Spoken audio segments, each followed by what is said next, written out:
இந்தியாவில் தூய்மை நகரங்களுக்கான பட்டியலில் 5வது இடத்திலிருந்த திருச்சி மாநகராட்சி தற்போது 262வது இடத்திற்கு தள்ளப்பட்டுள்ளது.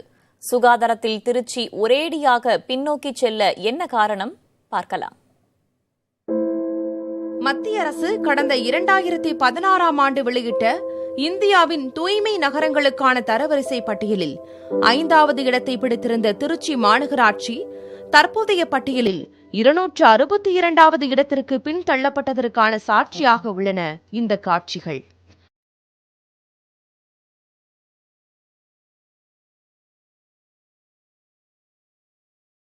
திருச்சி மாநகராட்சிக்கு ஏன் இந்த நிலை என பொதுமக்களிடம் கேட்டபோது பல்வேறு குற்றச்சாட்டுகளை அடுக்குகின்றனர்.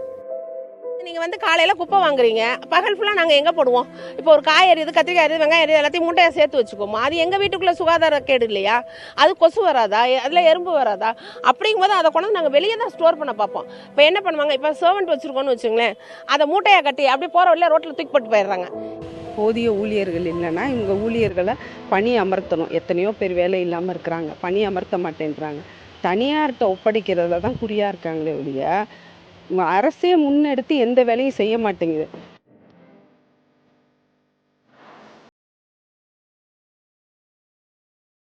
இது தொடர்பாக திருச்சி மாநகராட்சி ஆணையர் வைத்தியநாதனிடம் கேட்டபோது பாதாள கழிவுநீர் தொட்டி, மழைநீர் வடிகால், குடிநீர் குழாய் இணைப்பு போன்ற பணிகளால் மக்களுக்கு இடையூறுகள் இருப்பதால் தூய்மை நகரங்களுக்கான மக்களின் பின்னூட்டங்களில் பலர் சுகாதாரம் இல்லை என்ற கருத்தை பதிவு செய்வதாக கூறினார். ஆண்டுகளுக்கான தொலைநோக்கு பணிகள் நிறைவடைந்ததும் அடுத்த ஆண்டுக்கான தூய்மை நகரங்களின் பட்டியலில் திருச்சி நிச்சயம் முன்னேற்றம் அடையும் எனவும் அவர் நம்பிக்கை தெரிவித்தார்.